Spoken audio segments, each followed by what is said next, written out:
বিএনপির ভারপ্রাপ্ত চেয়ারম্যান তারেক রহমানের 18তম কারামুক্তি দিবস পালন করেছে দলটি।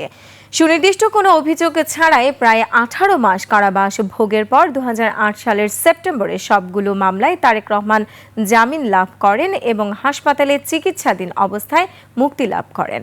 এ নিয়ে রাজধানী প্রেস ক্লাবে আলোচনা সভায় বিএনপির সিনিয়র যুগ্ম মহাসচিব রুহুল কবির রিজভী বলেন, ষড়যন্ত্র করে তারেক রহমানকে দেশ ছাড়া করা হয়েছিল। তারেক রহমান সাহেব তখন তিনি সিনিয়র যুগ্ম মহাসচিব, কারাগারে নিয়ে গেছে শেখ হাসিনার সমর্থিত মঈনুদ্দিন ফখরুদ্দিনের সরকার।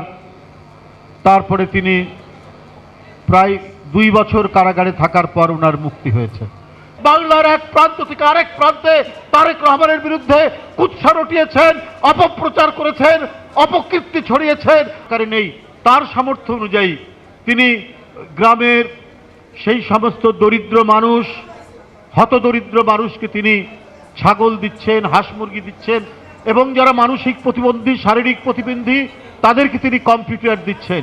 এইভাবে তিনি সারা দেশে তার রাজনীতিটা শুরু করেছেন, জনকল্যাণ, মানব কল্যাণ, দরিদ্রদের মাঝে কাজ করার মধ্যে দিয়ে।